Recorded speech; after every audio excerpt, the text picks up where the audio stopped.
ಹೊಸ ಕೈಗಾರಿಕಾ ನೀತಿ ಅನ್ವಯ ಹಿಂದುಳಿದ ಜಿಲ್ಲೆಗಳಲ್ಲಿ ಕೈಗಾರಿಕೆಗಳನ್ನು ಸ್ಥಾಪಿಸುವ ಬಗ್ಗೆ ಚಿಂತನೆ ನಡೆಸಲಾಗಿದೆ ಎಂದು ಬೃಹತ್ ಮತ್ತು ಮಧ್ಯಮ ಕೈಗಾರಿಕಾ ಸಚಿವ ಎಂಬಿ ಪಾಟೀಲ್ ವಿಜಯನಗರದಲ್ಲಿಂದು ತಿಳಿಸಿದ್ದಾರೆ.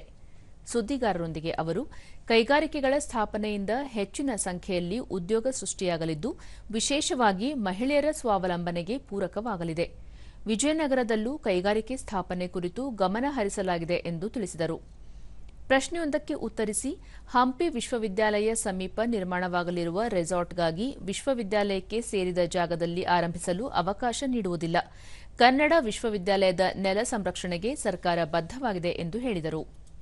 ಹೆಚ್ಚಿನ ಉತ್ತೇಜನ ಕೊಡುವಂತ ಕೆಲಸ ಮಾಡ್ತಿದ್ರು. ಜೊತೆ ಎಂಪ್ಲಾಯ್ಮೆಂಟ್ ಒಂದು ನಾರ್ಮಲ್ ಎಂಪ್ಲಾಯ್ಮೆಂಟ್ ಎಲ್ಲರಿಗೂ, ಅದರಲ್ಲಿ ಮಹಿಳೆಯರಿಗೆ ಎಂಪ್ಲಾಯ್ಮೆಂಟ್ ಕೂಡ ಇನ್ಸೆಂಟಿವ್ಸ್ ಕೊಡ್ತಾ ಇದ್ವಿ. ಈಗ ವಿಜಯನಗರಕ್ಕೂ ಬರ್ತದೆ, ಎಲ್ಲಾ ಜಿಲ್ಲೆಗಳಿಗೂ ಕೂಡ ನಾವು ಆದ್ಯತೆ ಕೊಡ್ತೇವೆ.